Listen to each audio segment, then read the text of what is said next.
Hello, welcome to another video I'm posting today on YouTube.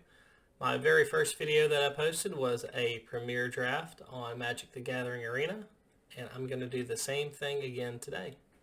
So let's go ahead and jump right in. I did try playing the slightly lower version of the draft where it just cost 5,000 gold to jump in, and I did not do so well. So this time I wanted to risk some gems that I've been saving up.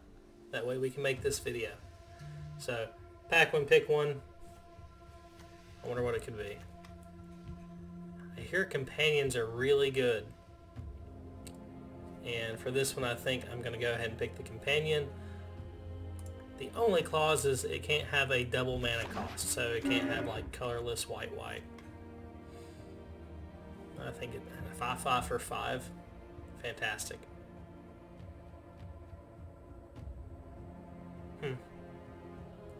So there's a couple of decent cards, but I think I'm going to go with the Mutate because I've enjoyed that ability a lot while drafting.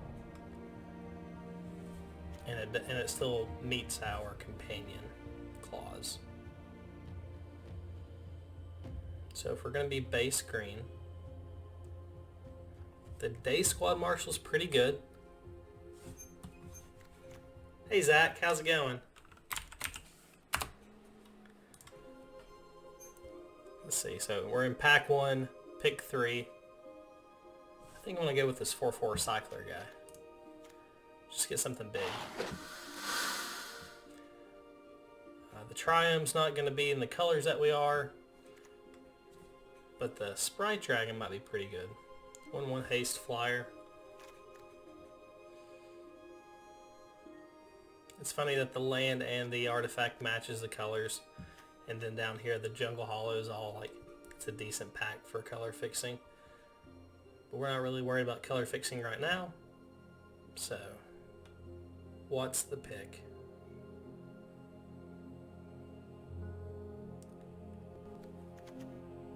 I'm thinking maybe Lava Serpent.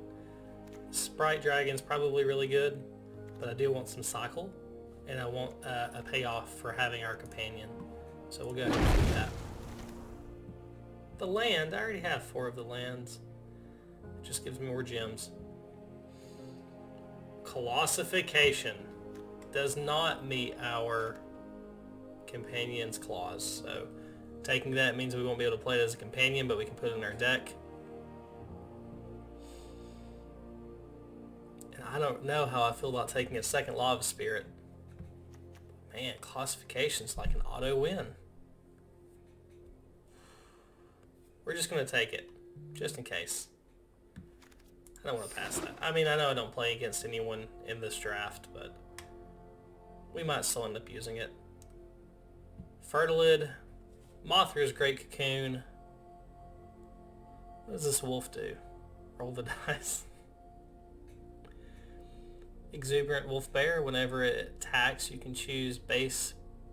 You can change the base power and toughness of a human you control to a 4/4. I mean, it is a 4/4 for 4. Fertilid's pretty good, and it depends on how many mutate cards we get, whether or not this is good. But probably Humble Naturalist. It's mana fixing.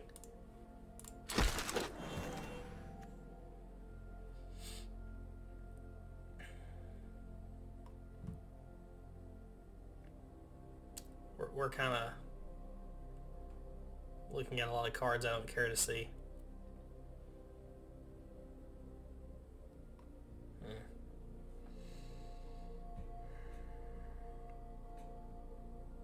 Let's go ahead and get the non-human creature for mutate sake. Offspring's Revenge. Beginning of your combat on your turn, exile target red, white, or black creature card. It's true. The Frost Lynx was there. I should have took the Frost Lynx. So we get to make copies. I don't really want a third Lava Serpent. And it does look like blue is open. The chat's told me. Just go ahead and pick up this Convolute.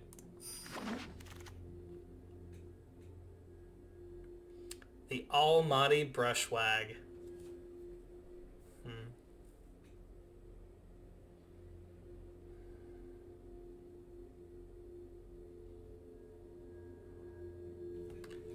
Let's take the Essence Scatter.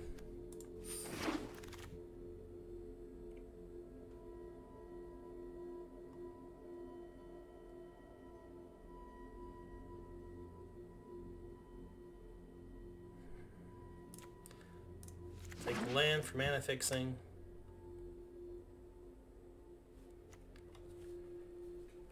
Return target non-land permanent you don't control to its owner's hand, and you draw a card. But it's sorcery speed.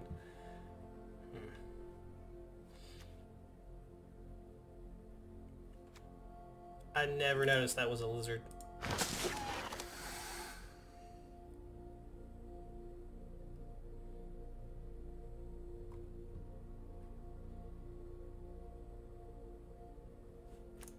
Just take the dolphin, put some blue in the deck.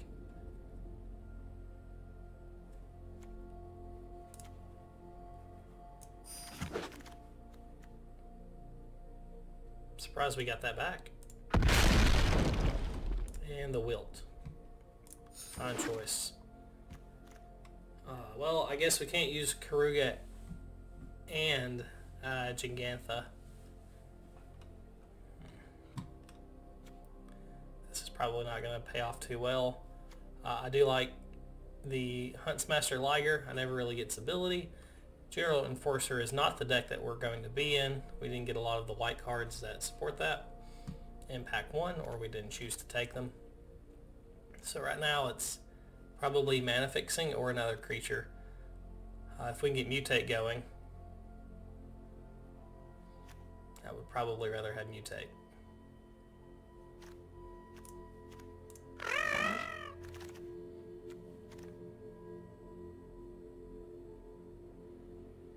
Some good removal with Heartless Act, but I don't think we're going to stray into it.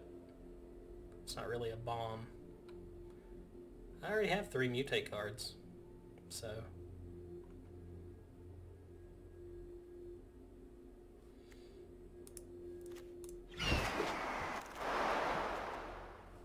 There we go.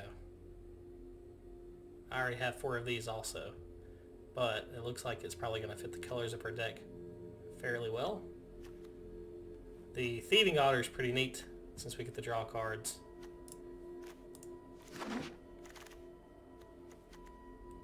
Now they're just teasing me with all these lands I didn't take. So this is mana fixing and a ramp. Basically you get to rampant growth whenever you mutate with it. This is a splash. I think we're going to take the mutate card just because I'm going to force it as well as I can. What is this? Look at the top card of your library. You may put that card into the graveyard. Exile a card from your graveyard and add colorless, and you can... What is that going to work with? Anything in this set? I really enjoy this mutate card. I'm going to pick this one up. I don't feel like I'm stuck in red.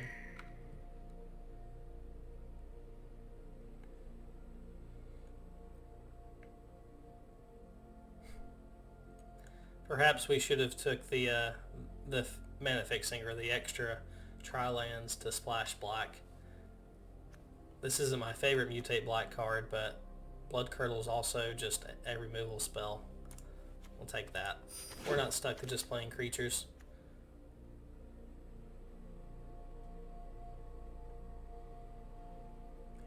Just all over the place. Human. Not a human. I don't have anything else with flash. It's flashing anyway.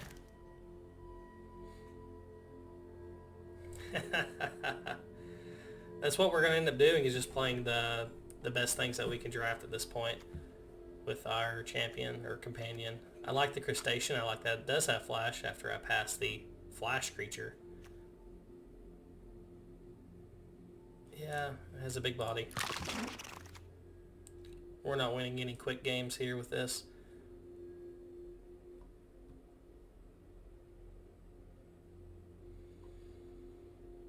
We'll just take it. It's more mutate.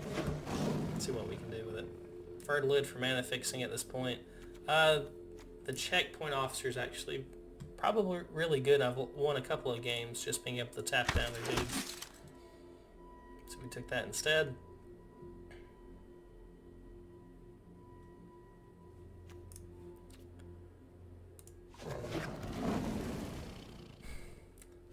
We'll take another crustacean.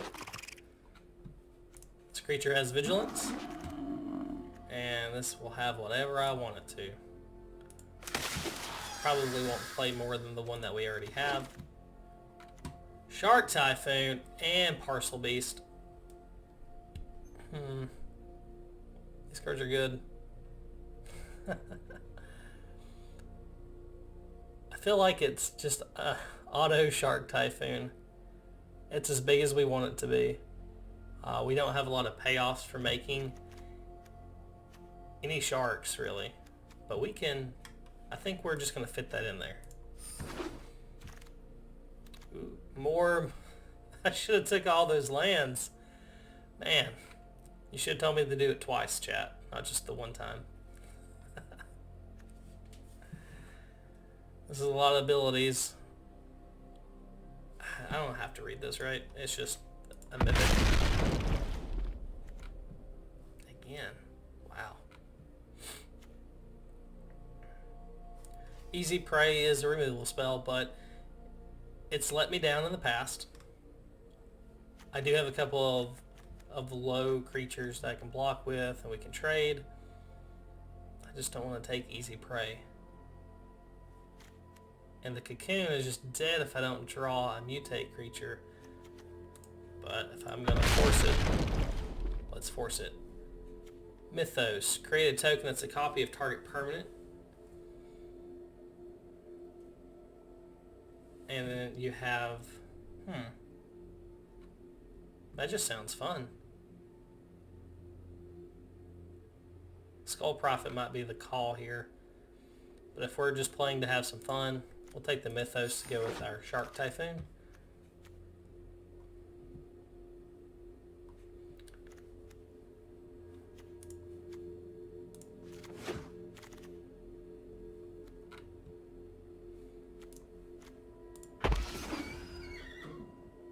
Waiting on other players. Come on, guys. So now, I think having more creatures is probably the better call. But we can take the Crystal. It works with the Shark Typhoon. It helps with our funky mana base that we're going to have. That's probably not going to have any red in it. And it cycles in case we need it. But we win games with creatures, I believe.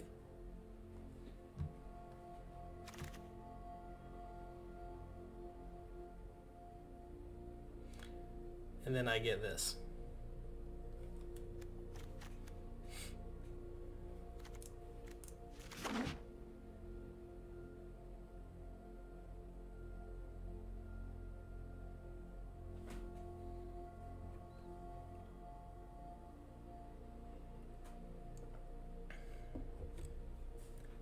I changed the lighting setup, so if you notice in this video, I'm not as fuzzy around the top of my head.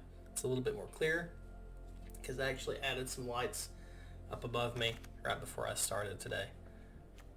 Well, now we just take the fertilid, right?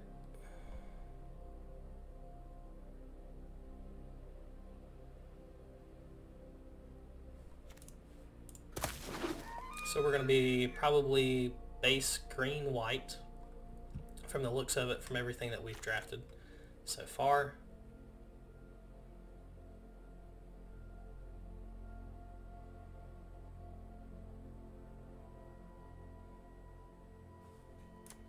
Take the impulse. Take the flyer.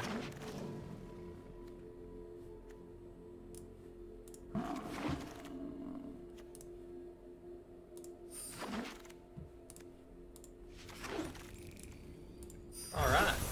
And we took enough rares to have 40 gems back from our 1,500 cost. It's So let's get into deck construction. Get rid of all of it, and we'll start from scratch.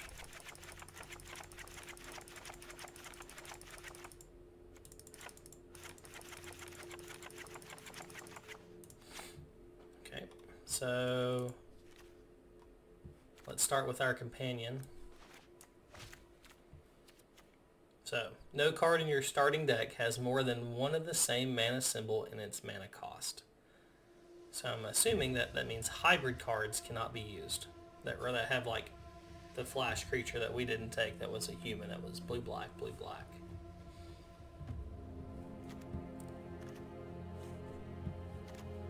So if its mana cost was a white and then a white/red hybrid, that you wouldn't be able to use it.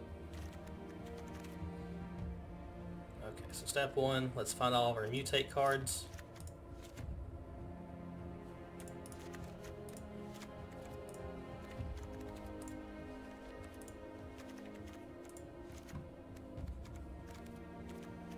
We did grab one of the herons.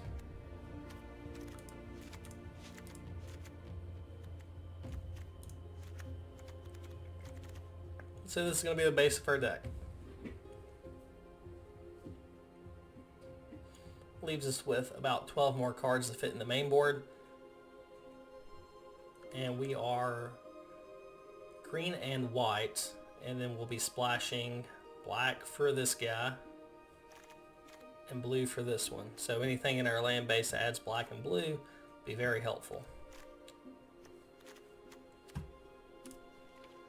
So we have blue and green, black and white, blue and red. So we didn't take the right ones when we should have. So the humblest, naturalist, not humblest, adds a mana for any color for a creature. Shark Typhoon, because why not? And let's add some non-creature spells, that way Shark Typhoon does something after this Fertilid goes into the deck. One crystal, two crystals. I'm afraid there might not be enough of a payoff here. Blood Curdle.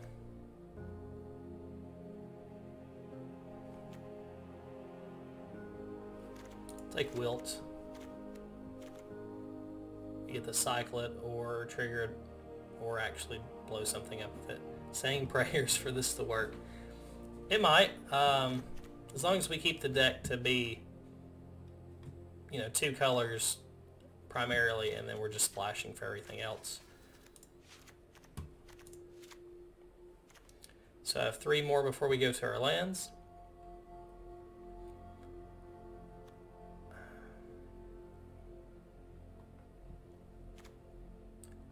We have a few 3-drops, not too many. It looks like we're pretty heavy when we get to the late game here. But out of everything that I have, I would probably suggest something like 2 of these because of vigilance, and 1 of these so we can have reach if we need to block flyers, because we don't really have that many. We have about 2 main board. We can just lose to a 2/2 after a couple of turns. So we'll add him. What do you think, chat? Anything else in this deck before the lands that we should add to it? Any opinions?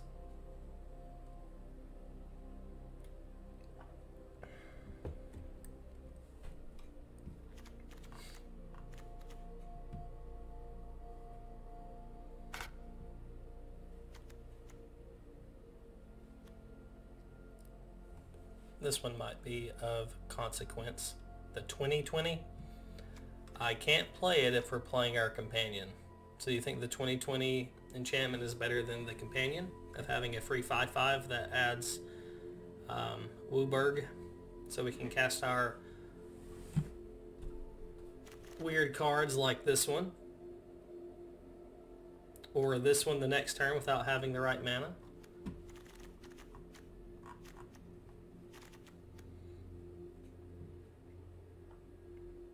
Because we can't use classification because it's 3 3 or 5 and then green green. Fair enough. I also like having a 5/5. But I'm thinking about putting this guy in here. There is a decent number of cards with cycle, like Shark Typhoon, that if we had to cycle it early, that we could get it back. I like this idea. But what do we cut?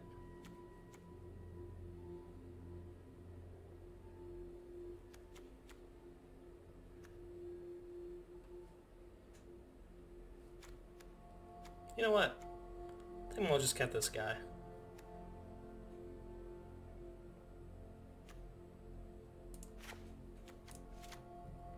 Perfect. So let's add our really bad mana.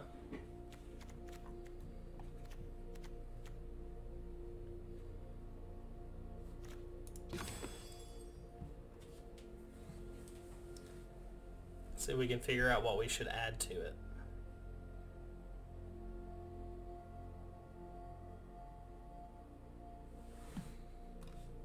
So I'm thinking to start with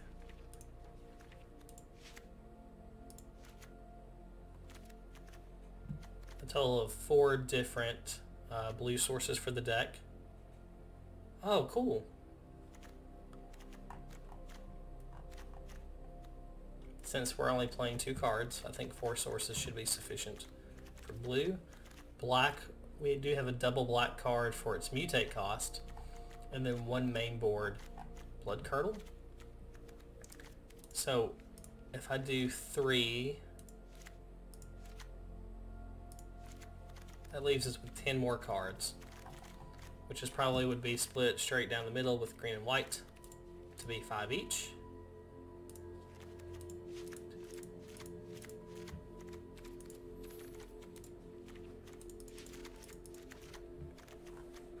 That's our 40 card deck.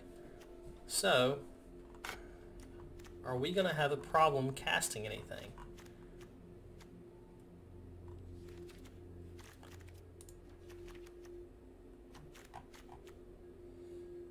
Now I'm thinking that I would probably rather have 1 less swamp and 1 more forest. We do have Fertilid. And then we also have 2 of the crystals. One has black and both have red, which is why we're not adding a mountain to the deck. Which may be a poor choice, but we do only have that 1 spell. And it has cycle. So, I think I'm going to run it like this with our companion and see how we do. I am always excited to be able to play the Cocoon and follow it up with a mutate card, which we can almost do this game. So our hand is a little weird. We do have whatever fixing we need to cast whatever creature it is in our deck. Fortunately, we don't get to go first. But if we draw another land, we can... Oh no, they have a Cocoon too.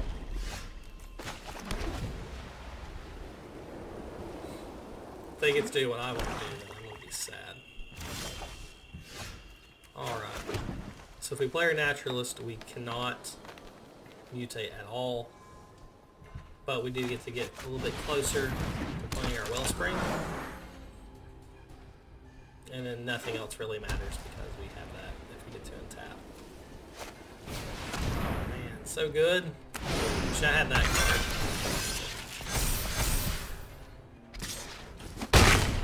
And this might be how we lose.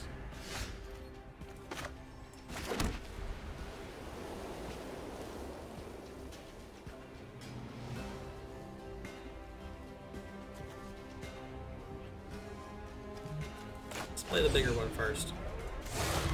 We'll mutate onto it next turn if we don't draw land. We do have a couple of flying blockers. As soon as I mutate onto here, we'll have a 4/5 we can bounce off each other. Bet this guy's gonna give it flying. Let's look. Yep, flying. Oh no! Wait, never mind. We had the land.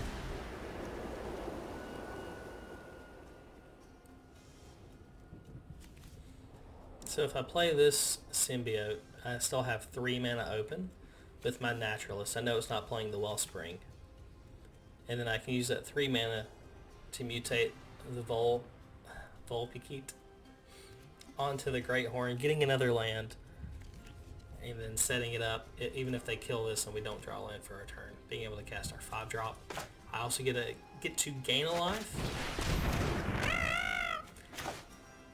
And it's going to be bigger than theirs, so it's going to hold them off from attacking.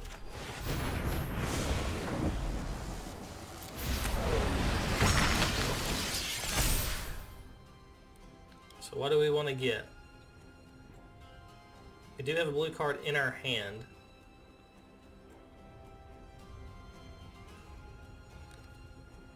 But I'm going to go ahead and get the black one just in case we draw that.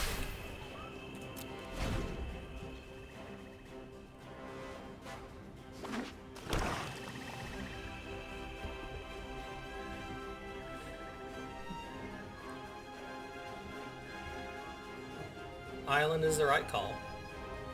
They're going to kill this guy, the Great Horn.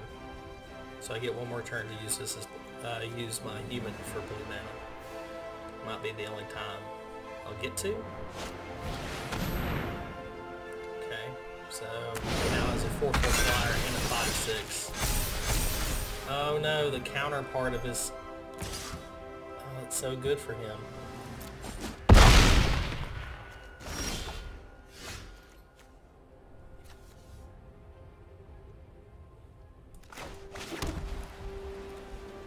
So if we mutate onto the symbiote, we can have a 4/5, which can we can throw that in front of their really big creature.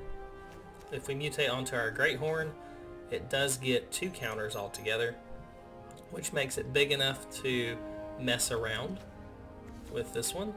But if I do the Dream Heron onto the symbiote here, I don't get to get an extra land, I get an extra blocker, and then I can play the Checkpoint Officer. Checkpoint Officer, I get to keep them locked down for the remainder of the game, so that 7/6 won't matter. I think that's a safer play. Hey look, Fertilid. And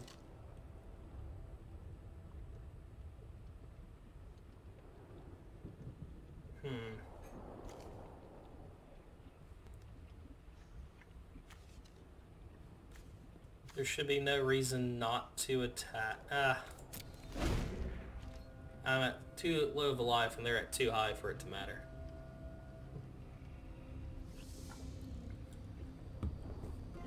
I most certainly could have got him for 5. Oh my god, I think that doesn't have Menace.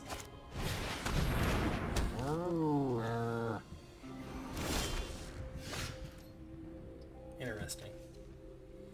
More good stuff. We still haven't got the player companion. So we need to leave 2 mana back, so we have a total of 5 that we get to play with. We can play Fertilid and then minus a counter, go get a land, and still have enough to do the Checkpoint Officer.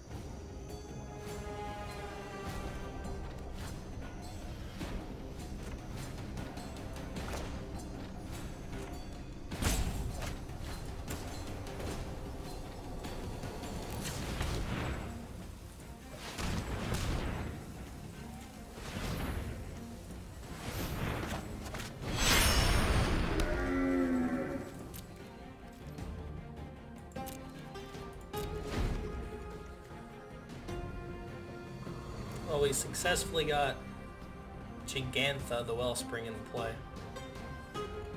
A couple more cards in hand than they have. If we get to untap, we get to draw a couple of cards. I think we're going to look in pretty good shape.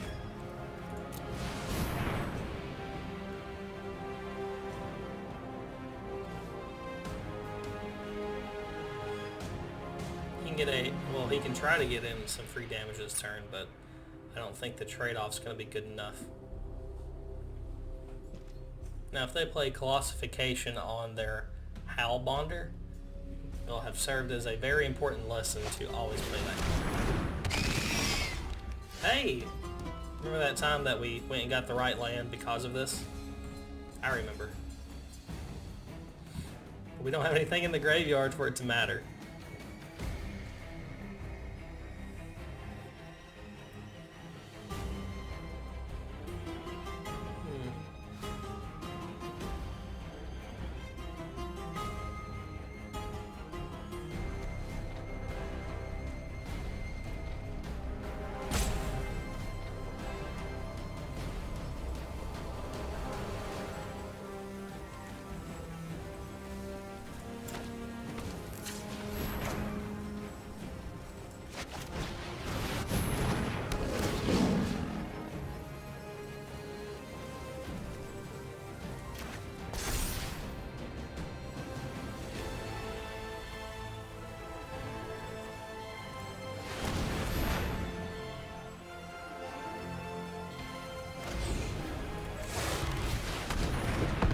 No, it used my mana I tapped. I am a dumb. Well, and that's how we lose the game.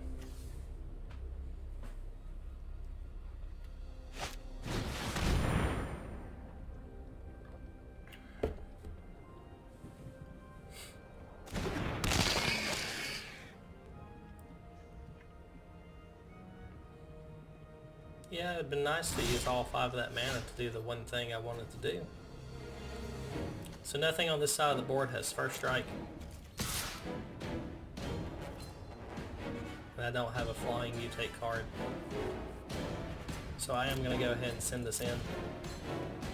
I'm not going to be able to block too many things next turn because of their Howlbonder. That's fine.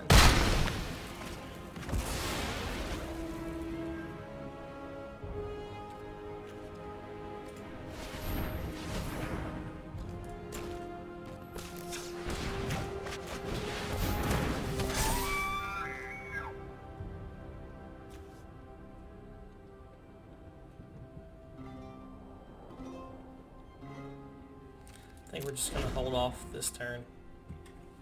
We could have done the Great Horn back on this guy who has a Volcapede, so he would have got an additional counter. Or we could have done it to draw a card.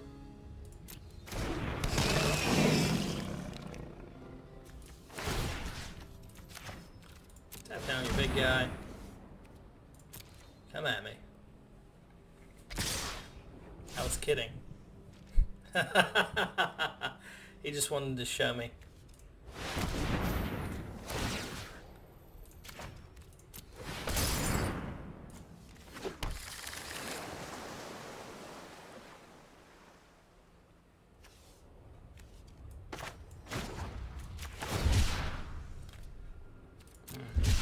I understand now.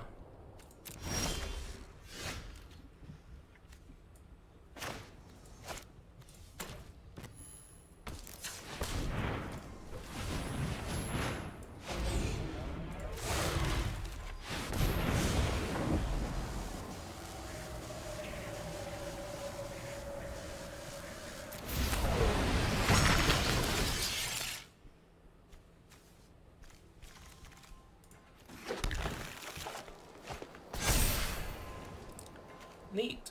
We got a Wilt that's not going to do anything.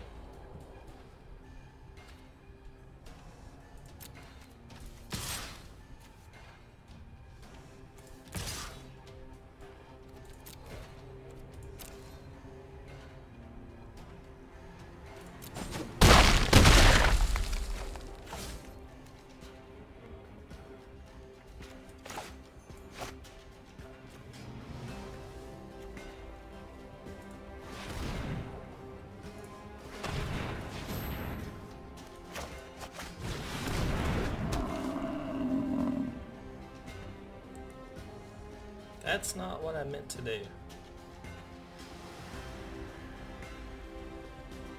Oh, shit.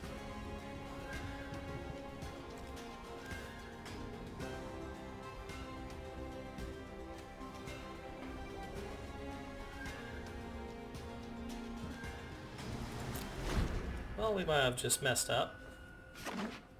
Me not knowing how to tap things appropriately. So his whole team's going to get +1. And then every menace creature has to be blocked by 3 creatures.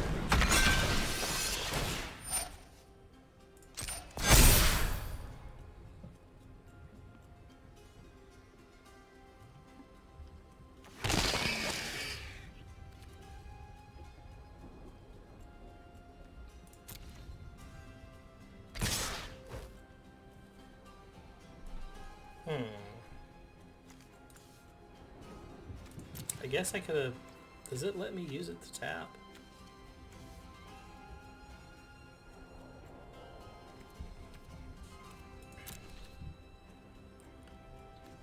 Alright, so we can throw this in front of this one. This creature doesn't have menace, so we can bounce it off.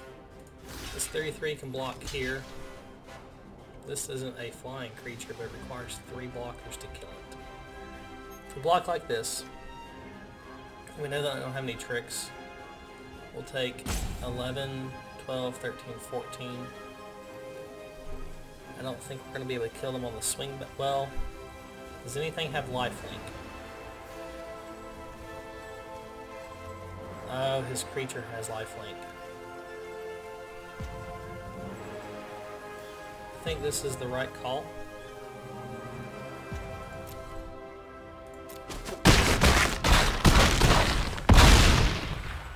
He gets to gain 2 life from his several here. Oh, it doesn't have lifelink. Wow. So that means I just get to attack him in the air.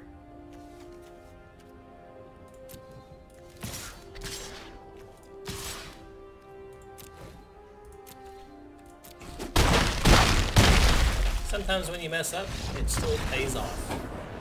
Not in any good way, but it's a win.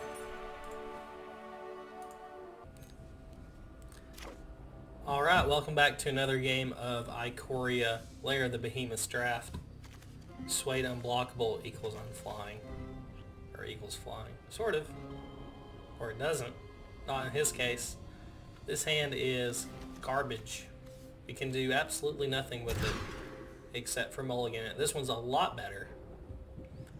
And I think we're going to get rid of our Mascote Goriak.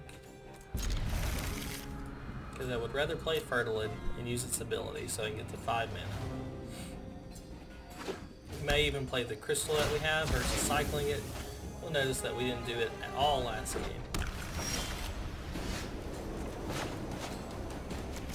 Or we'll just have exactly perfect mana and it won't matter. Which is the feeling I'm starting to get.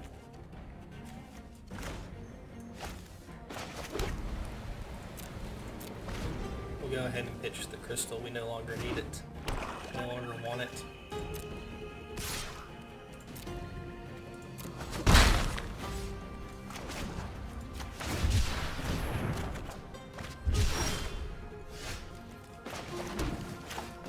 So the odds of this living seem so it just doesn't seem possible. If it does, our roll compete's going to be really big, and we're not. Oh no! Like I said, no chance. No chance.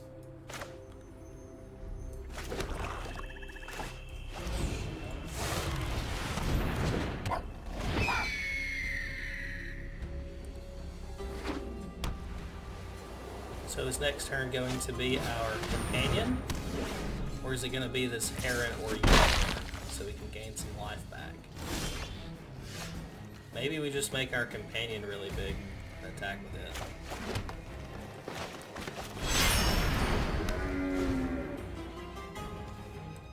We do have the Wilt in the deck to get rid of this pacifism, so it's not completely useless still.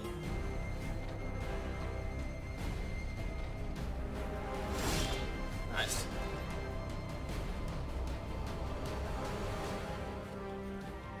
So we can't do all the things that we want to do.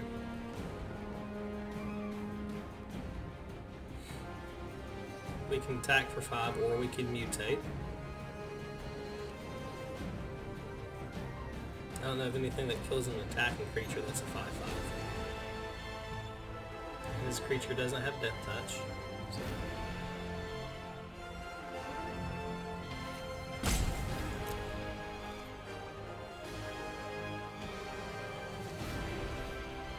Oh man, I already messed this up too. What I should have done was mutate the Wellspring attack with it and then use it for mana. But since I'm a dumb, I didn't do that.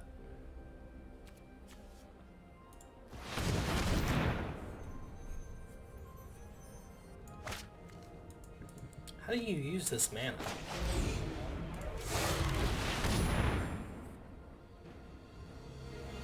This is weird. I don't know what to do.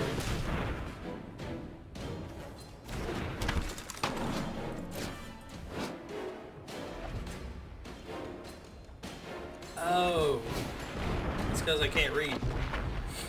I get it now. So it can only pay the colored mana cost and nothing else. So it can pay the black, the blood curdle, but nothing else. And that's the mistake I made by not giving it vigilance to begin with, as that gives it the opportunity to die to that spell specifically.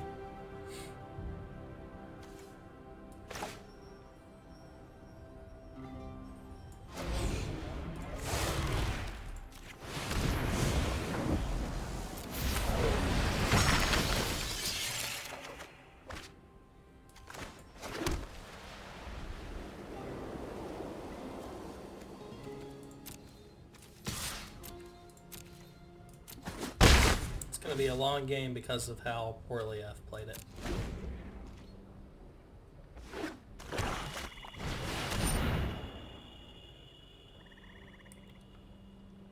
Blech.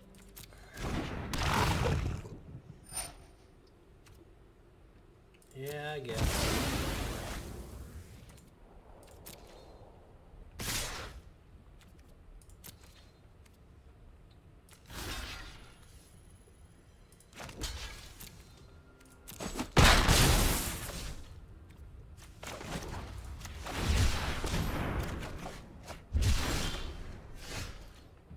That's neat.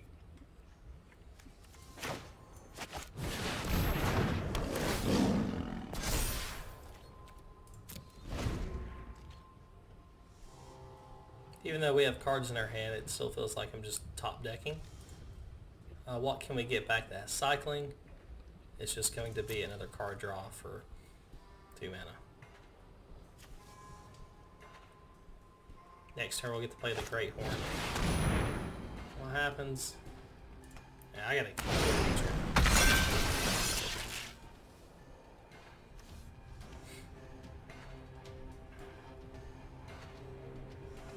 Man, that's a really good top deck for him. I was gonna shoot this one, but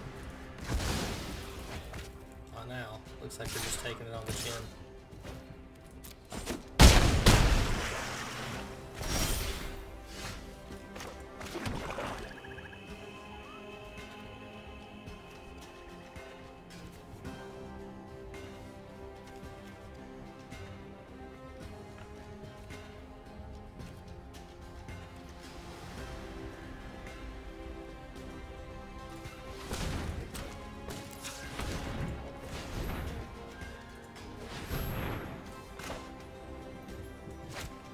Too many manas.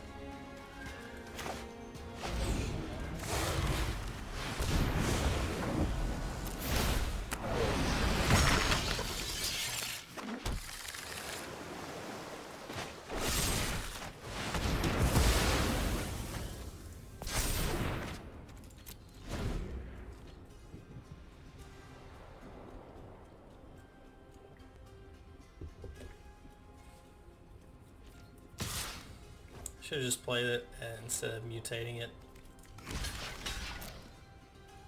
My mistake.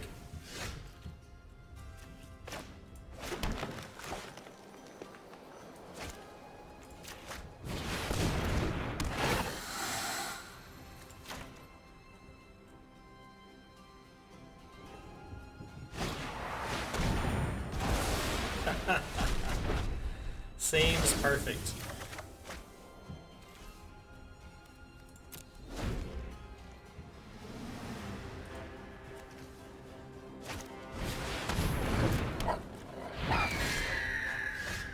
I figured out how we lose. We misplay a whole bunch.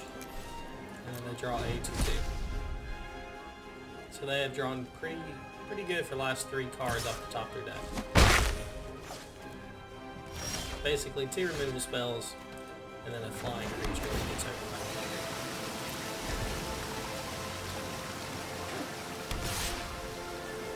While I have 10 mana, 11 mana total available, doesn't look like I'm going to have much to use it with. Now I need to draw the mutate double black creature, but then I don't have a non-human.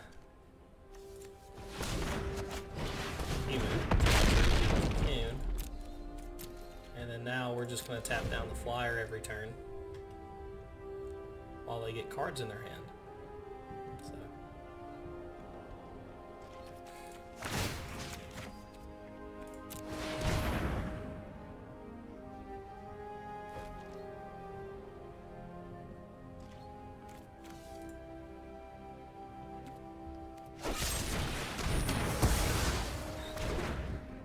Of course. Oh no. Come on, deck. Don't let me die like this.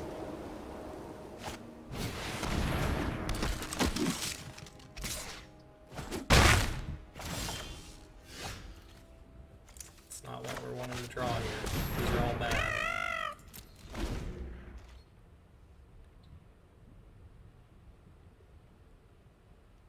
And they just not have drawn a land in the last 5 cards. My 12 lands to their 10.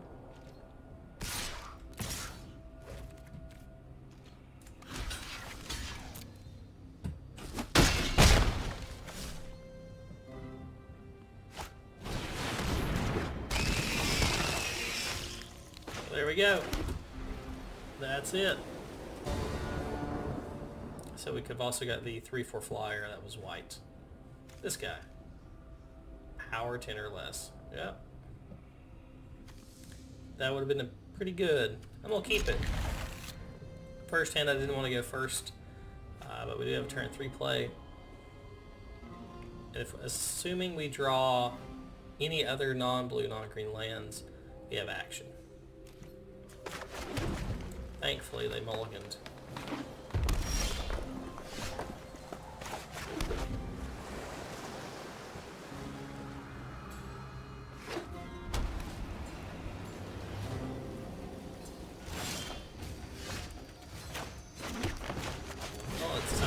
Something else. Come on, lands. We had 13 last game. I'm still 10 short.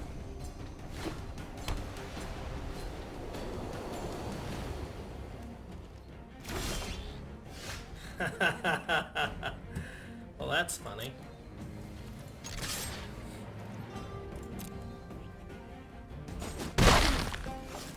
Doesn't add a white mana. White green deck.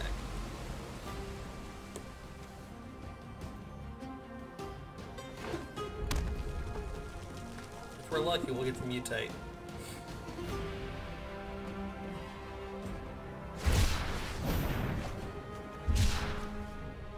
He should have kept that.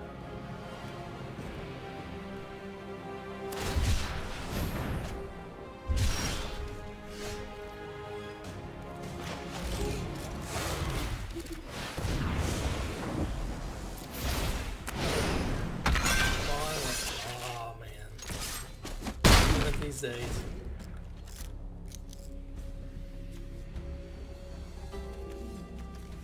You're just choked here.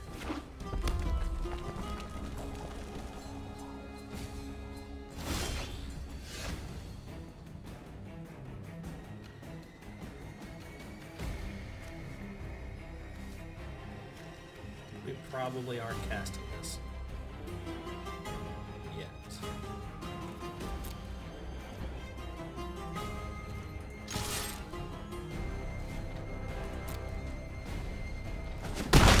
Suspicious. Oh well. Go ahead and throw it out there. Give them 2 targets that they have to kill. And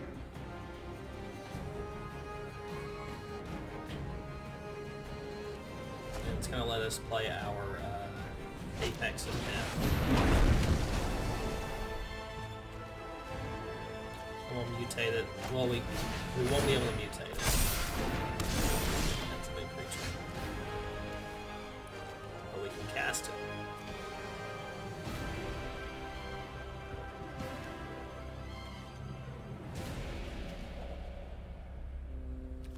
Alright, so let's learn from last time.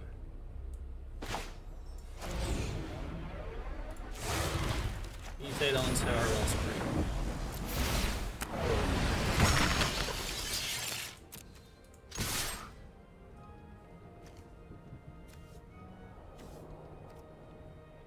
Oh no, that's right. Wait, so it gets +1/+1. As long as it has vigilance, it can deal its damage, its toughness is damage. So it's still a 4/5. So yep, we're still clear to attack.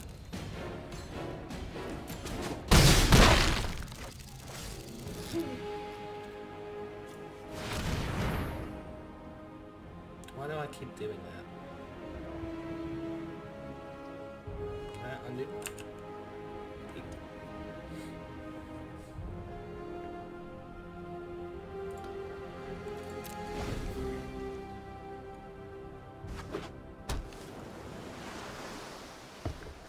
So next turn is going to be the mutating of the auspicious Starix.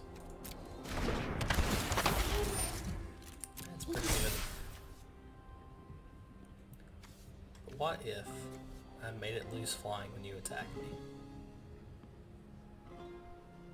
Or not flying, but what if I made it smaller? I guess I won't do much.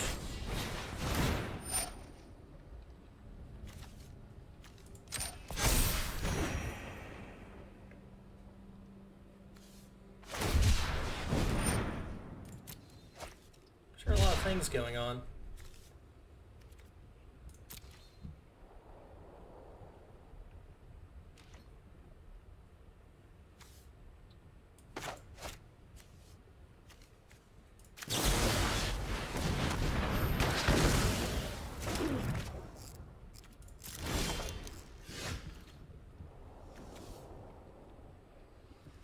So if I read this right, I don't think I can mutate it with our wellspring.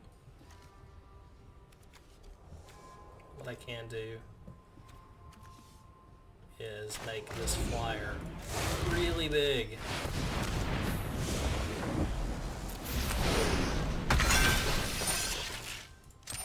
See what we get.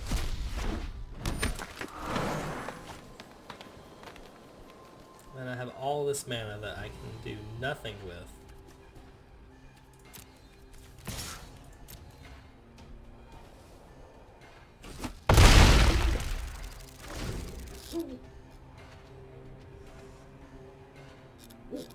So we'll mutate the Starix next turn and give our whole team, I think, +3.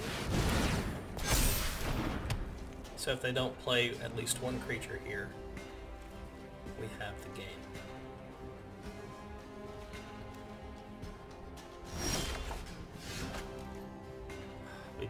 We drew this Shark Typhoon. How unfortunate.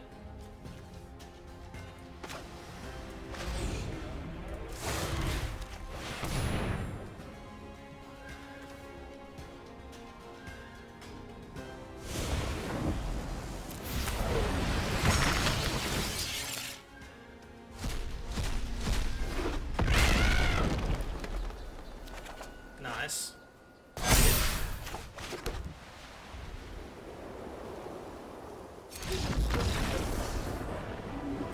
And let me finish. This looks pretty good. We even have a mutate creature, but we have to draw a third land for our deck to do anything. I'm gonna keep it. It's not too risky.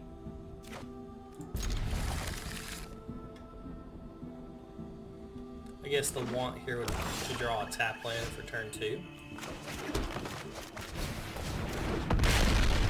That way we don't have to take a turn off from playing either Fertilid or the Crystal. I will probably play the Crystal since it doesn't... Oh no. Oh no.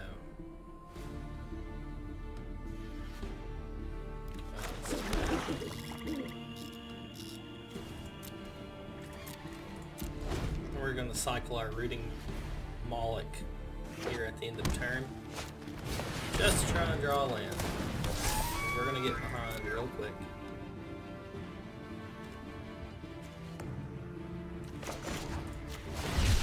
Come on, not tap land. Fantastic. Oh, it even cost 3 to do it. Thank you.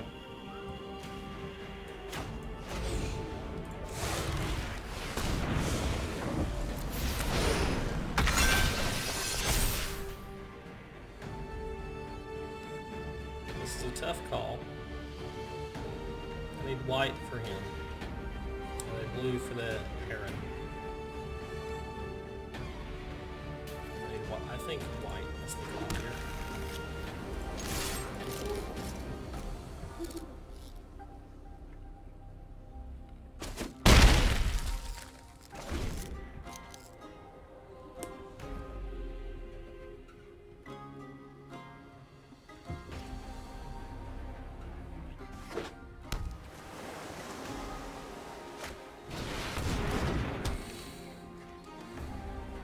Pretty good. Where's that wilt when you need it?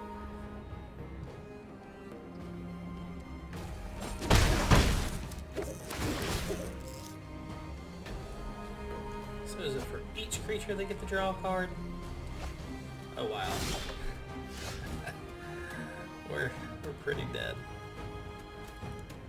So had I got a blue, we could have mutated further here and got a bigger cocoon.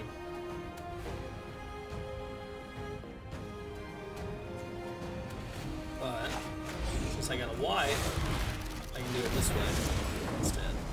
So you get to attack before blue to open a block for the next turn, so they draw one less card. And go ahead and get our blue mana. Gain some life, deal some damage, make them have an answer.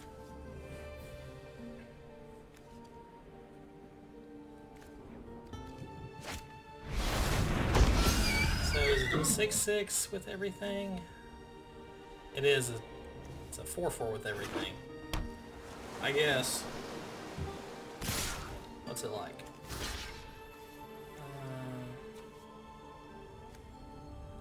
Control this one.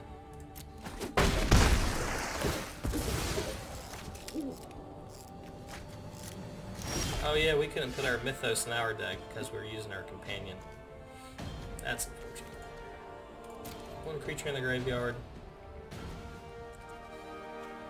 No way to get rid of it. But we can put them to 2 by using our Volcapede.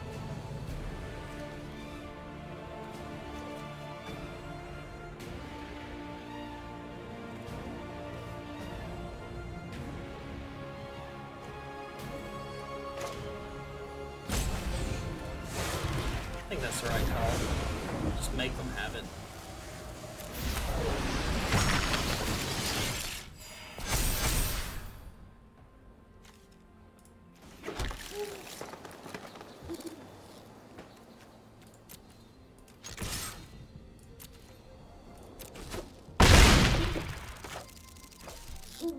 We'll follow up with our cocoon. So if they kill our majestic Unicorn, that's a hard thing to say. Oh no. Hello chat. Thanks for joining.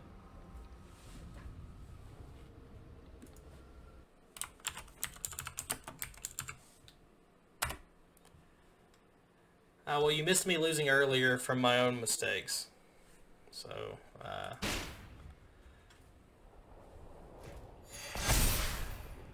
the guy made a copy of my 4/4, and now he's tapping my creatures down.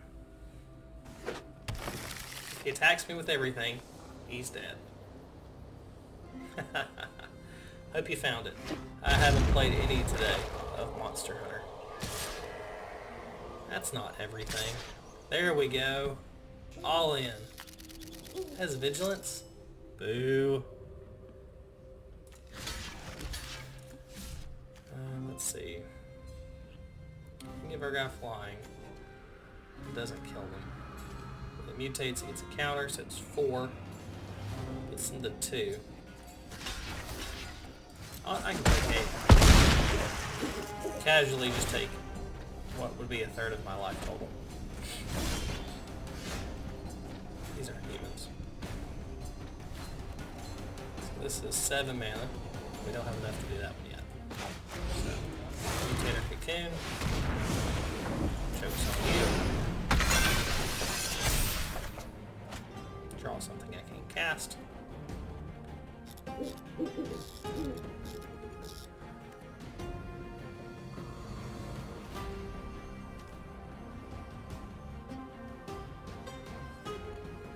Right, there's no reason not to attack.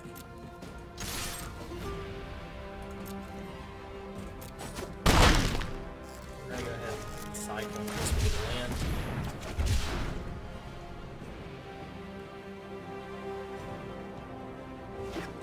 Now, I did get on, I think last night, and play some to do like random quests. Oh man, another one. I think we're dead now. Not this turn, but no creature I control has haste.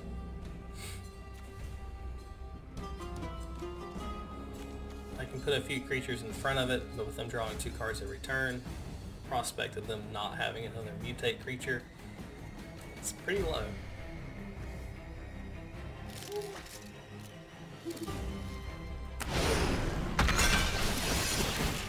Why?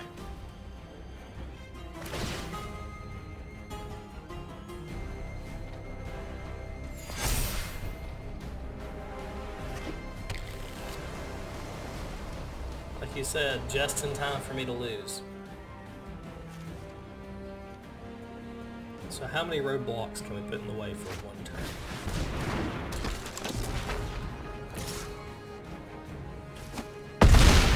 Can't take that hit again.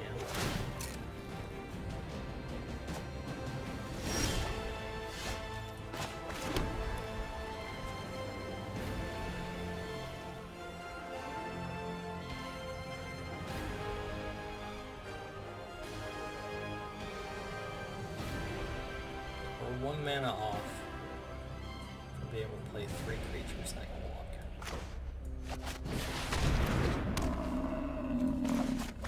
Go ahead and play the officer just in case on the off chance we can tap down his thing. Welcome back, Zach. Just in time to watch me lose a game that was almost unlosable, but I found a way.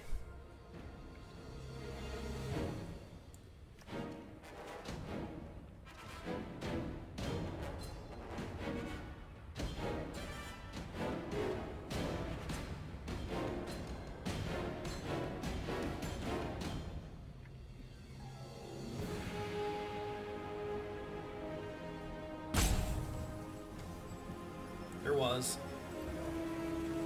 I just imagine they're slow rolling us here. Since there's... I mean, if they had it, they'd already attacked. That's what I like to think. Otherwise, they're just playing with me here and making me think I might not actually lose this game that I'm so close to throwing away. Like I said, why would you do that?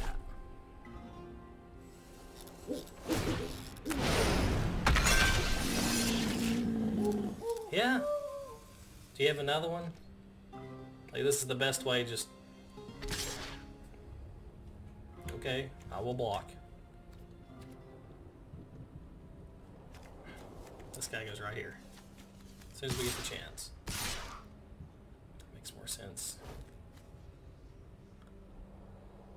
So every card they draw here gives them an opportunity to draw another mutate creature to mutate.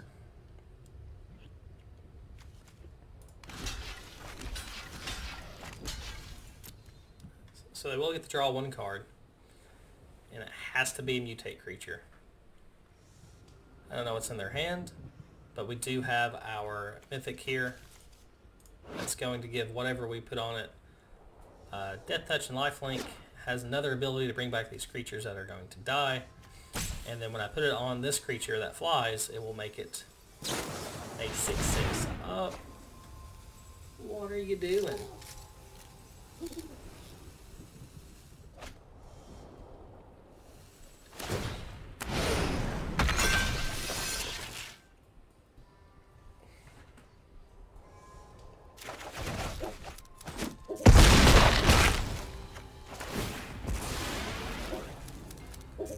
Everybody's watching this, right? You're just watching them give me the game. Unless there's something I don't know. Ah, there we go. That's the reason.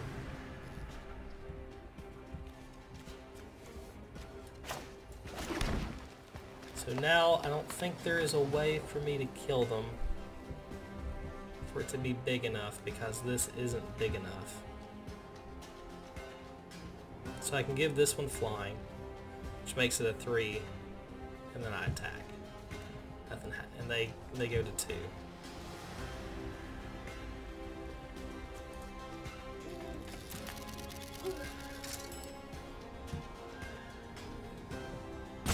Yeah, this is hard.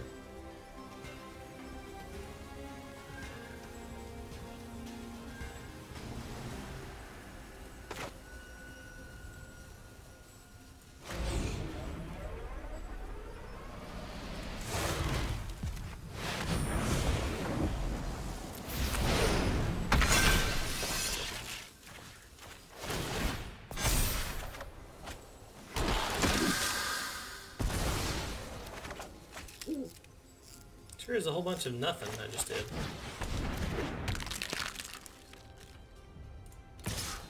Good thing I have that jellyfish. I have 1 jellyfish.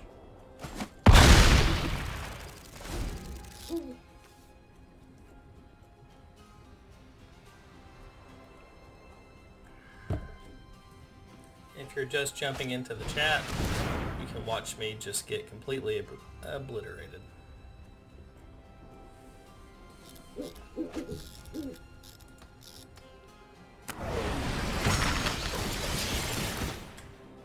are we at? Tapping 6 now. Remember, this is all off a copy of my 4/4 from earlier that they made with their Mythos.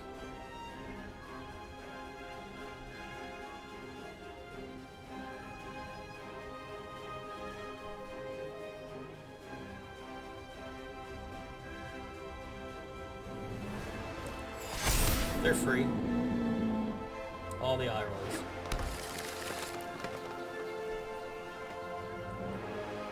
Ah.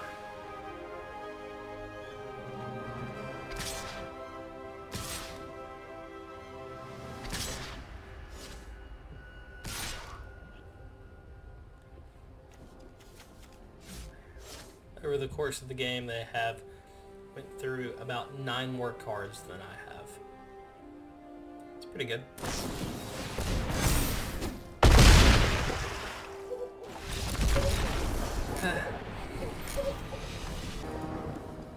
More positive will win. Alright, let's keep it. Our mana looks pretty good, but we have nothing to do with it. So assuming we don't draw our 5 and 6 drops.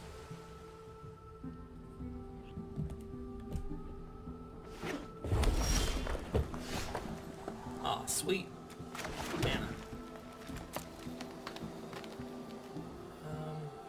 I kind of actually don't want to cycle.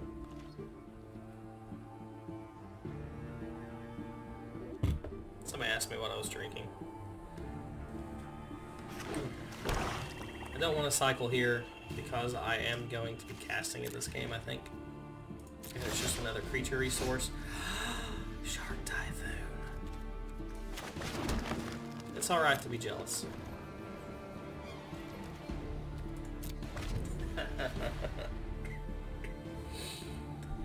I am almost 100% Shark Typhooning for 1. Just so I can get the greater one done.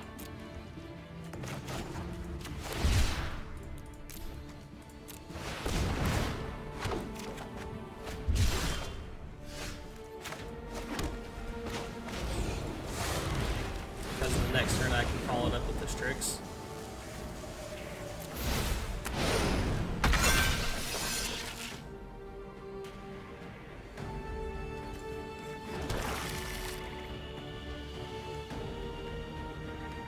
All attacks.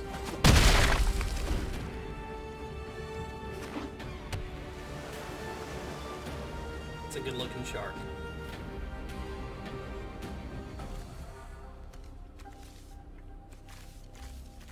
And now, since we're going to play our Rooting Moloch with our 1 red source here, we're going to get back Shark Typhoon. It's going to be the best.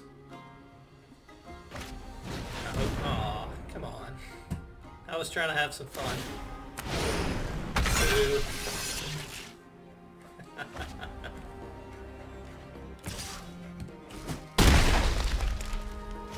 We'll take it. But... thing to kill their creature now. I want all the value off of this.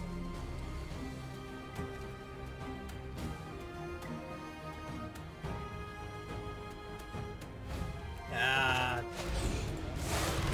I'd rather do this. It's more fun.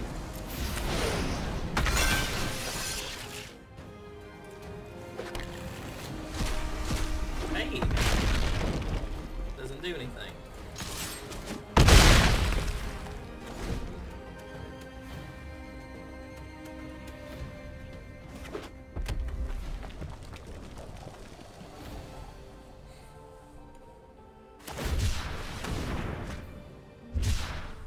Is that? This guy.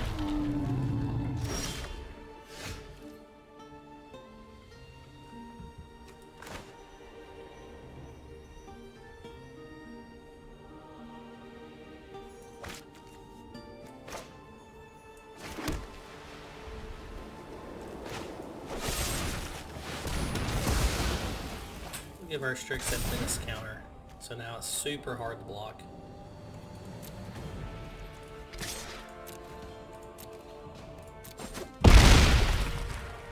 Go ahead and show our opponent that next turn we also have a Shark Typhoon that I can't cycle. It's the principle.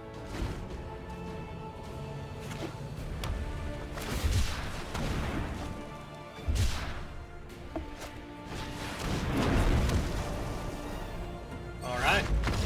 Easy win. All the colors of magic. Breadstick. That's a good name. Ooh. Not a good hand though. Goodbye.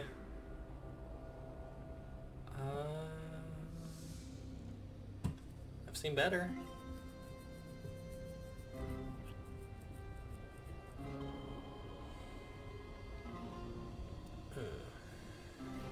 We'll keep it. Give it to the flying creature, and I almost never play it, but we have a chance to play our companion in this game.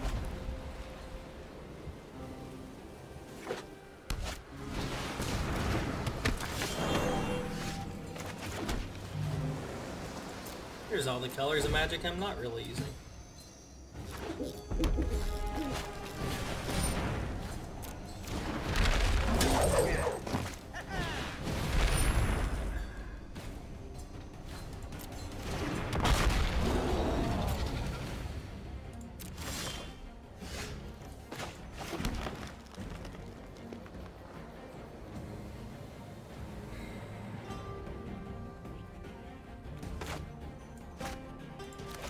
This way we're guaranteed to play our 5/5 next turn versus hoping. If we don't do it this way, we probably won't play it in turn 5. However the outcome is. I think just having a body on the field right now is going to be the best thing, since this clock is 3 turns. Seems disgusting. Fortunately, we can't blood curdle.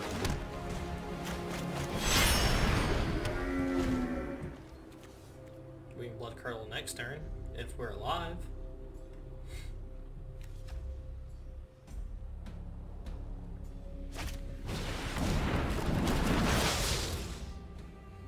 Neat. So This has trample now. And I can actually play Shark Typhoon.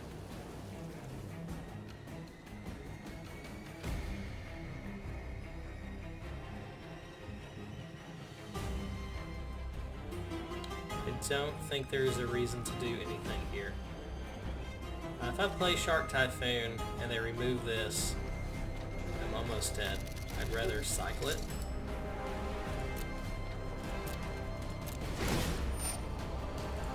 I'd rather cycle it at the end of turn. Or maybe not the end of turn, but at least the block is attacker. There's no way we're not attacking with that, since it has trample. So 2, 3, 4. Yeah, so we're going to cycle for 4 to make a shark. Let's do 5.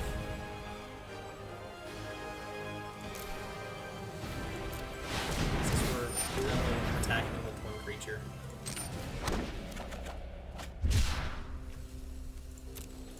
Not that it mattered.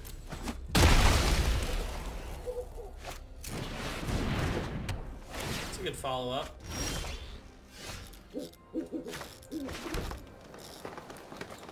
So nothing in the graveyard yet. I think we're going to go ahead and kill this creature. Well, yeah, I think we should go ahead and kill it.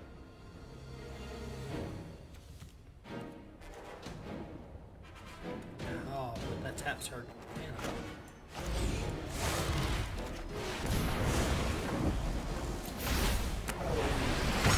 Black Source for the Apex of Death next turn.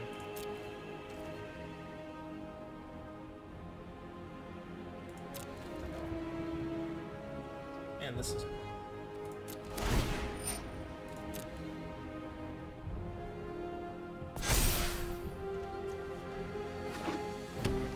So now they can activate... Well, no, they can't. Not yet. To cast a creature spell. That's not casting a spell. And here you would think magic works the way it's worded. Otherwise we would have killed it on our turn, since they were... Sure, why not?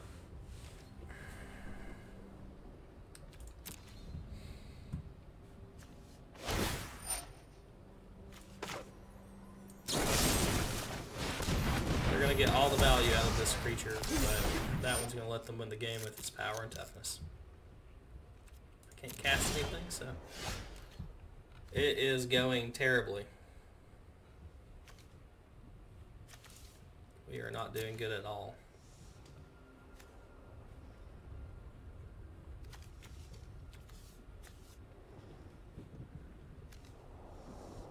Didn't know my guy had menace.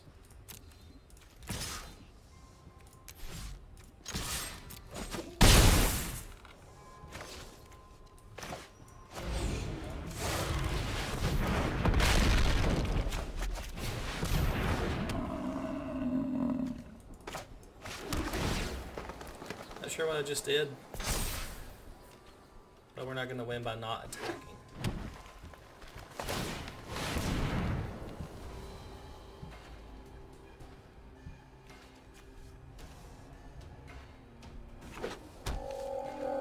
That's a good one. That's not a good one.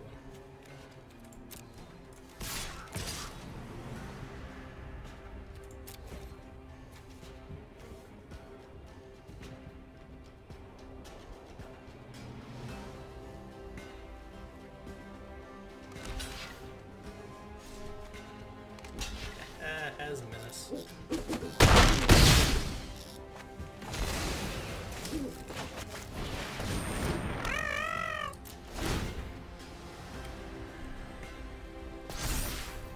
This is another game that we're just going to slowly lose. That I don't think we were going to. But we'll find out.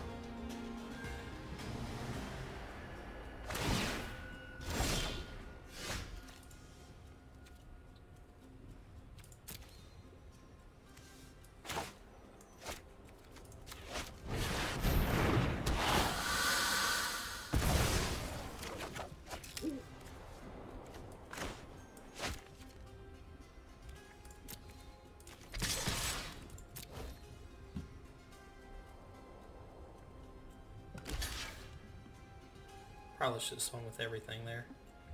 Put them to 1.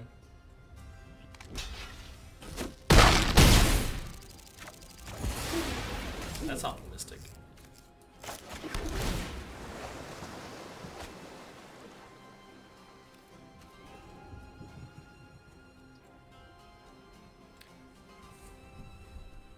What do we think? The last turn of the game? The chat is silent.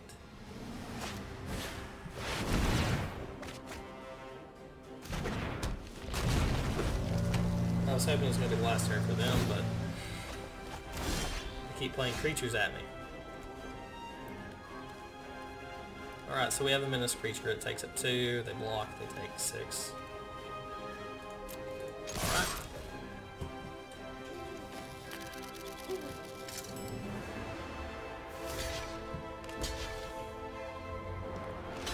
I think we did it.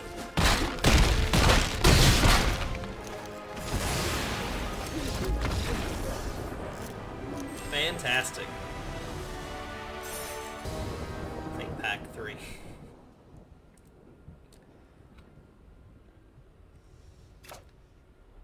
Alright, I think we have a decent hand here. A little short on lands, but we do have the naturalist to get us going with mutate. And that's probably going to be the backbone of the deck.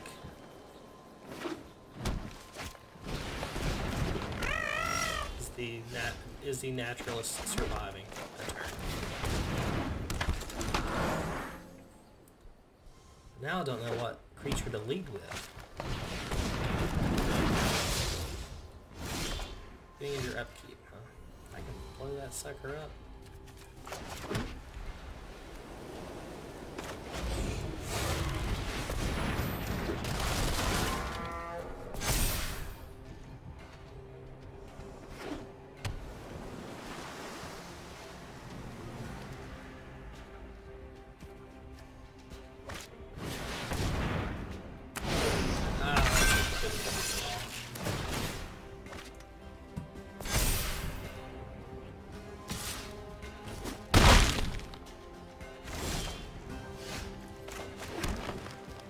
So we can play our Wellspring creature, but they're going to start to draw cards since they have the biggest creature. I can't make one bigger.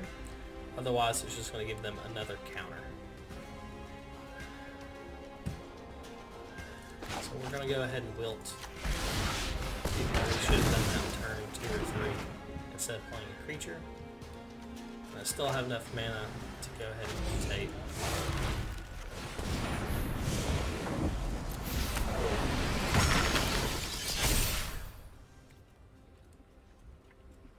I think we're going to need the black there.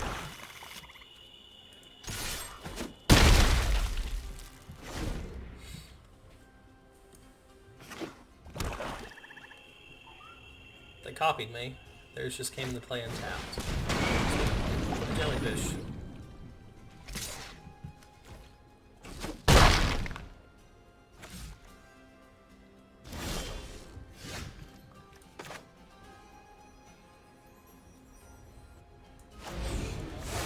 You take the draw card, draw land. And since they have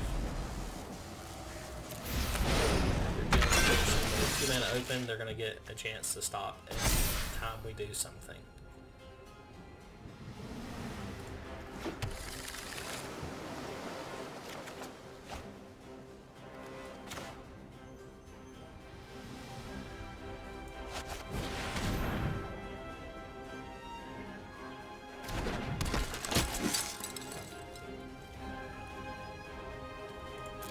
We're going to hold off from attacking. We can't kill their Heron. If they mutate it, that means we just lost some free damage from killing their jellyfish here. We will have some life gain with this. We're going to have some life gain, meant not a chance. And this is the last game that I have to play for this draft.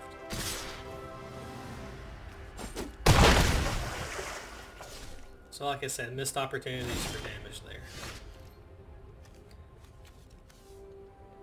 Probably need to leave the mana open to tap the Heron.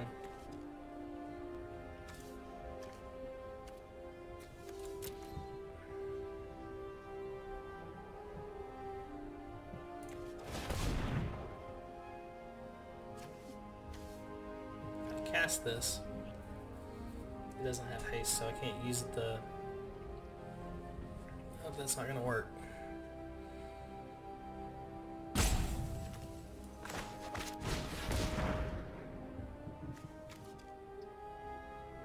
Man, I'm just gridlocked.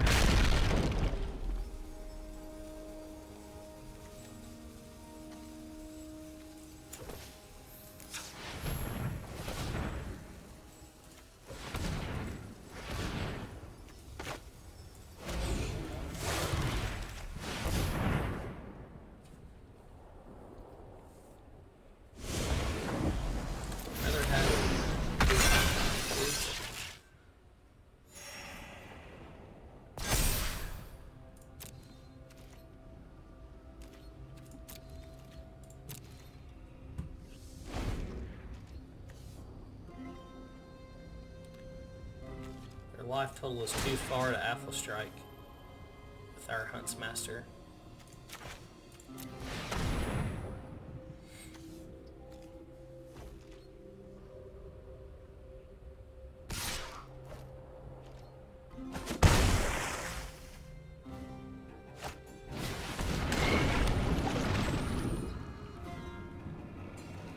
Wish I had that card. Wouldn't mind drawing all the things.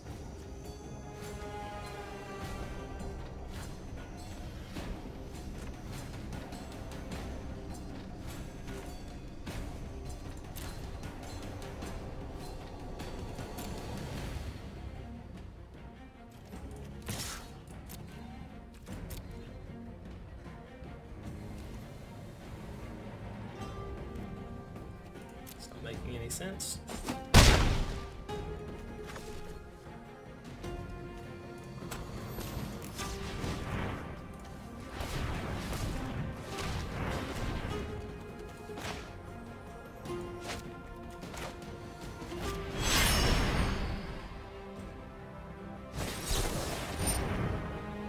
I didn't see that coming.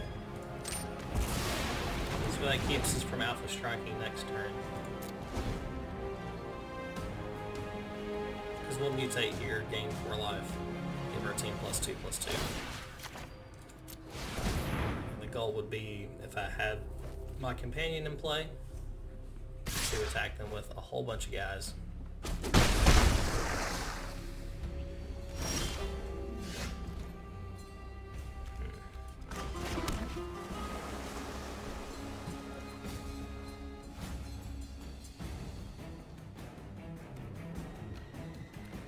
Let's count. 7, 8, 9, 10, 11 is still not enough.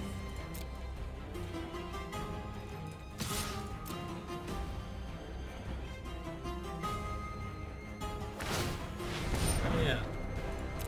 You can untap it. Good call.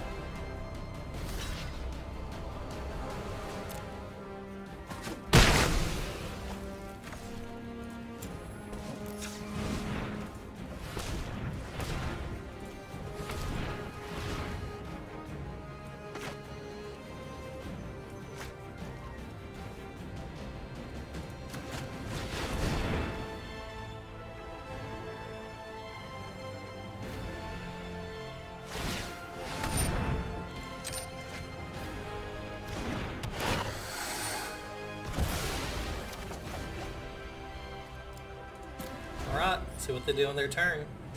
Looking at lethal on both ends of the game. And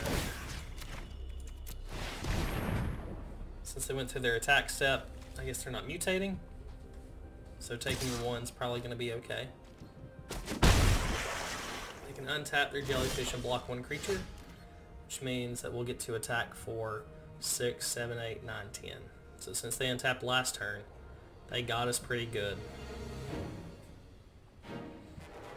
So this is 6 mana.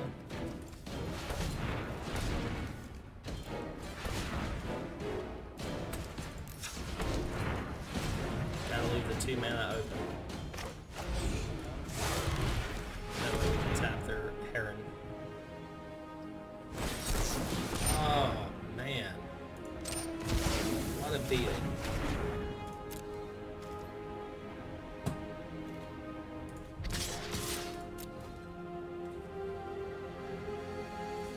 would have been pretty nice. We would have gotten 2 free... Yeah, we would have got 2 free permanents had we flipped them over. Our deck is mostly permanents. Yeah, your jellyfish is untapped.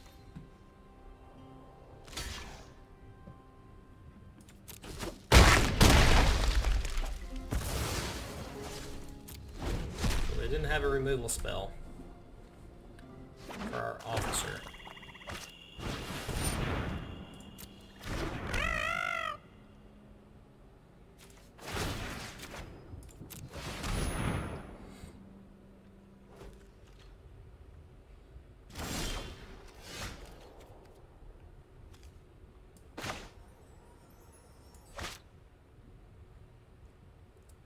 Let's assume they kill one of our creatures.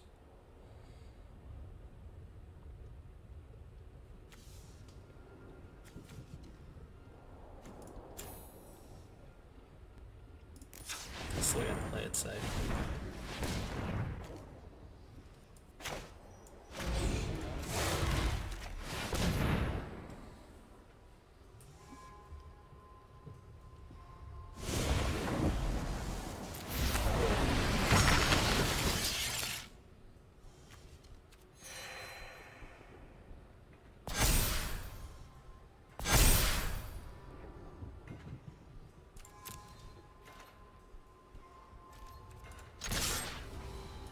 See if I was wrong.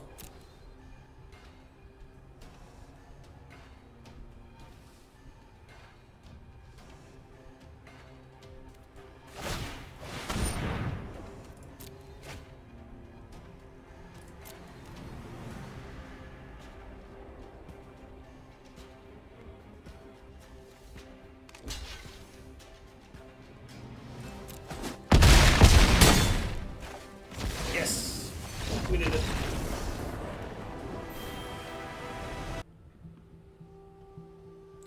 I do have one card I can cycle, but without really a creature to play, the Great Horde's not going to do us much good at being 4 mana.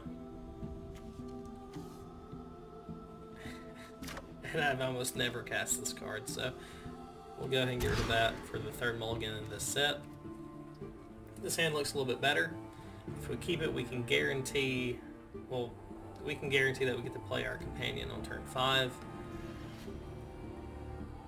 But I think I'm going to pitch the crystal. Well, no, pitching the crystal would be the one way that I don't get to play it on turn 5. So we're certainly keeping this hand, but what we get rid of, I don't know.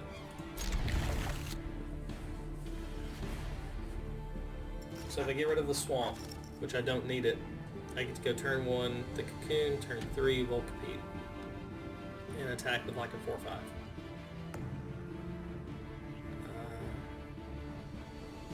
And then I guess if I don't, and then on turn 4 I play my cycler? I don't know, but I have to have the crystal to be able to play my turn 5 companion with this hand. So as much as I dislike it, I'll put the swamp at the bottom.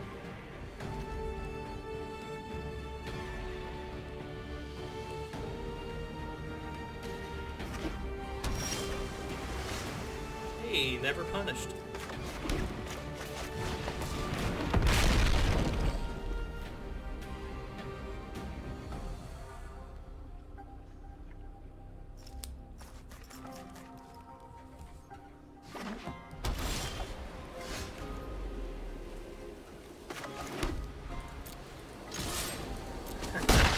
I didn't even mean to attack.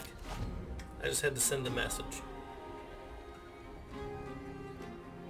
That message being I had nothing to do in turn 2.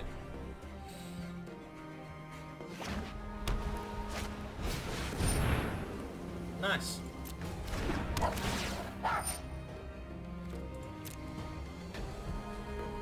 Colorless mana fixing is always good. At least theirs can attack. And I am going to cycle this anyway. Since I don't really need the red mana, I drew the green. And the blue. Oh, decisions. This is the first one.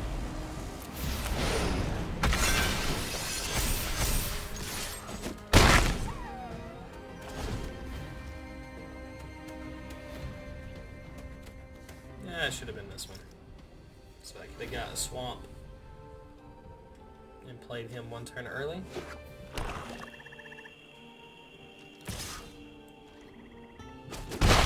Suspicious.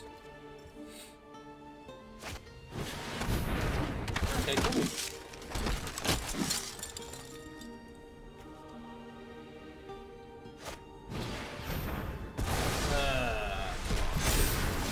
I'm just out here trying to have fun. I'm playing the wrong cards.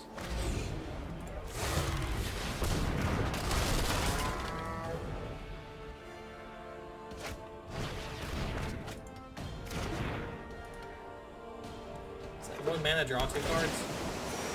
It was. Nice.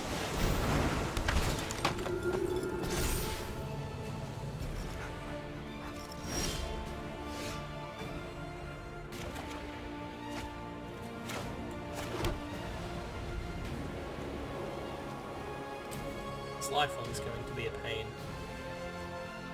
Because I can easily attack for 3. And then they just gain it right back. And I'm the one losing life here. If we give it vigilance, it's just a 4/4.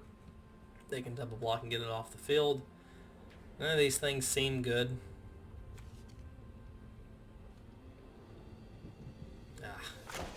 Who am I kidding? Mutating.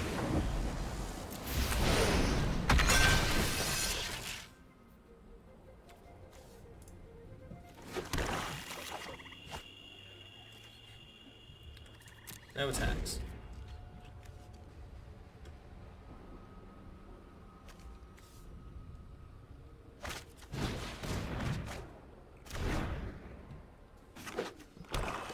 One mana, draw 2.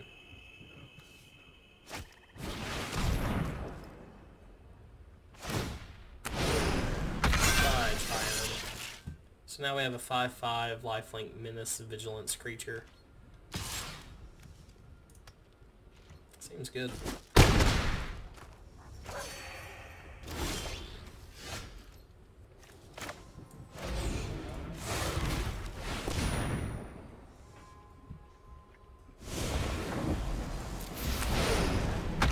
Draw a card, get a land, and gain 4 life, please. Let's go for the second black source in case we draw anything. Which we did not.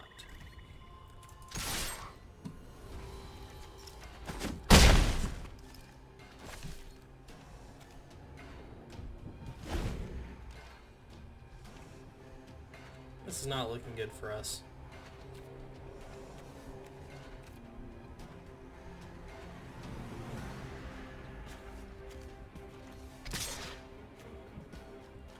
As long as they're allowing, there's no reason not to mutate our Eurocorn.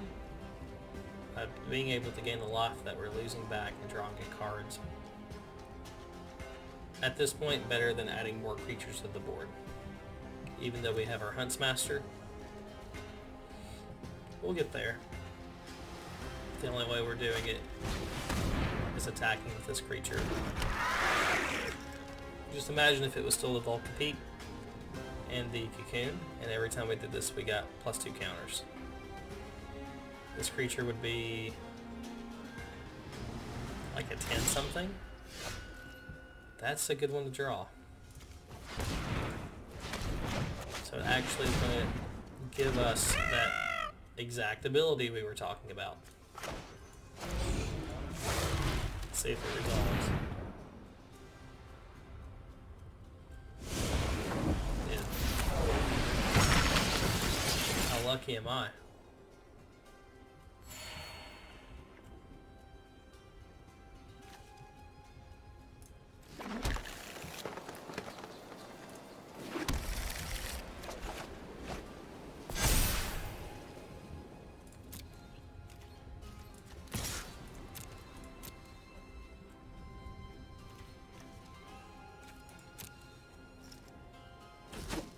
They have their mentor, so every turn they're going to be pumping into their Boot Nipper here and their Whisperer. So eventually they're going to win this race. So now every turn we're taking 3. each turn that I'm mutating here and making it bigger, it's the same turn that they're getting +2 power on the board. So this is giving me 1. Oh no, I gotta get rid of 2 cards now. Let's see what could be.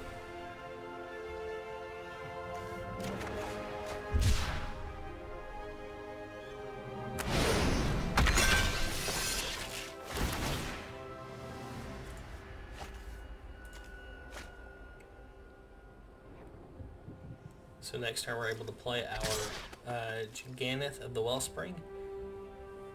This seems like a poor choice on his part, because I can kill it. But that leaves me in such a poor position that I'm not going to. Maybe next turn.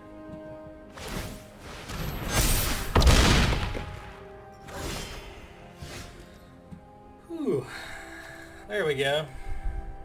It's a shame I don't have anything to bring back with it.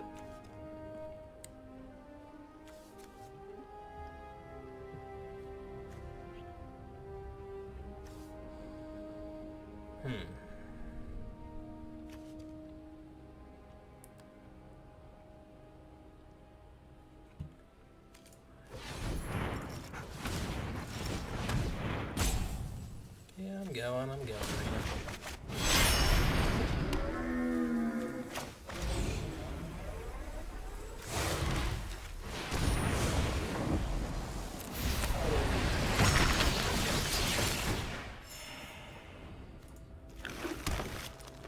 It's gonna be hard to draw lands.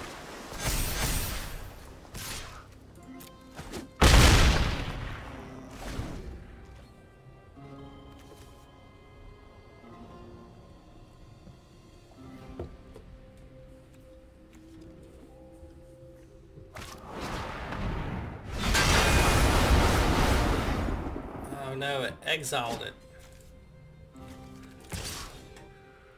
Why? Man, that was good. That was so good. Had to be that spell too, right? Just had to exile them. That way we don't get all the value out of the creature here.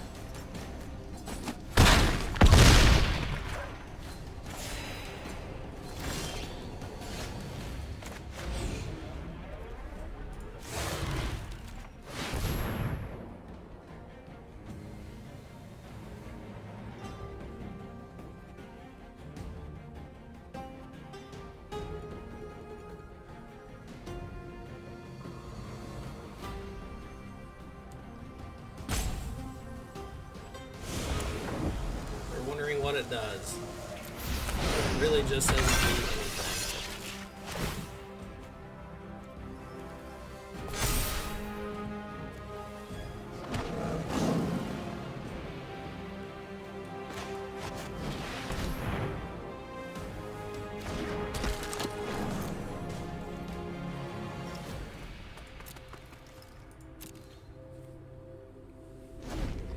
So we're gonna have to block multiple creatures this turn.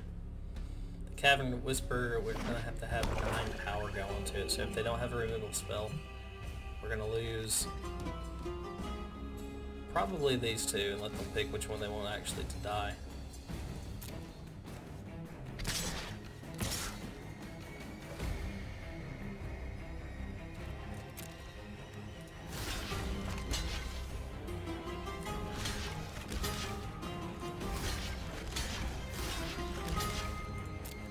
Be a risky block,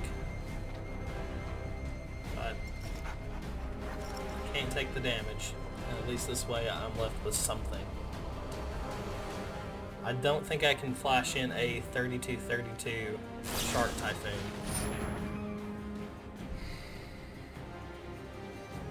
I don't even know what that does.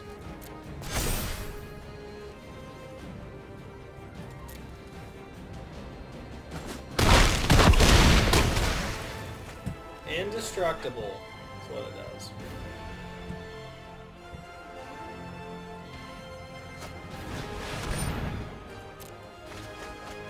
So This deck has played, what, 2 pay 1, draw 2s?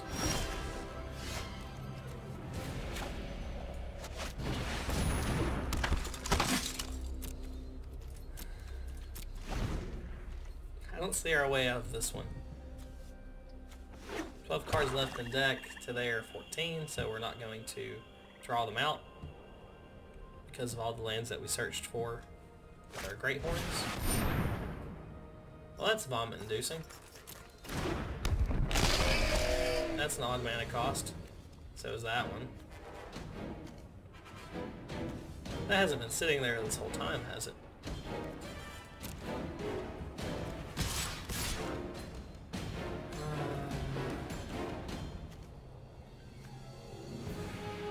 So that means that his creature gets to deal 16 points of damage. That's just not fair. 3, 4, 5, 6, 7. Actually, 7.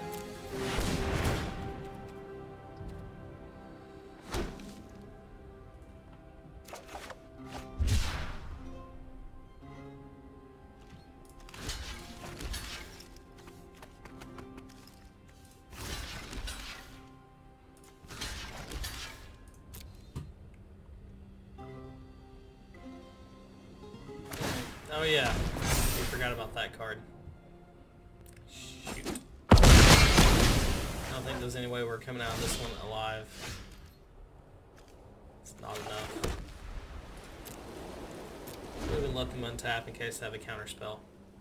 So we're looking at 3, 6, 7, 8, 9 damage. Perhaps had we drawn Bloodstone earlier, we would have done something differently.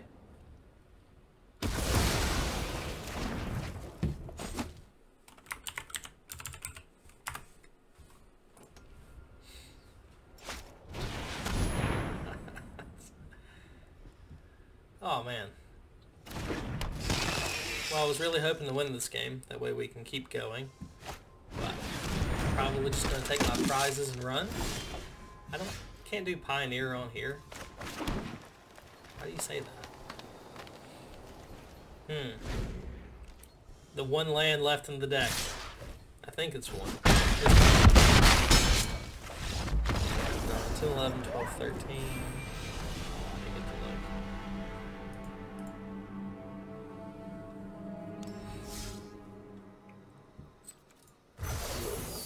Let's go open up some packs. We earned it.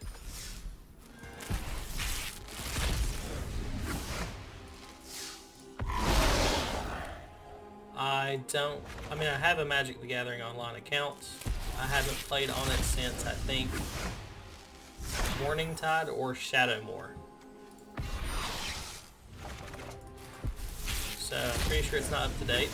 And if I forgot my password, the old email that I used, I don't have access to, so it's probably lost forever. Hey, Mythic. Neat.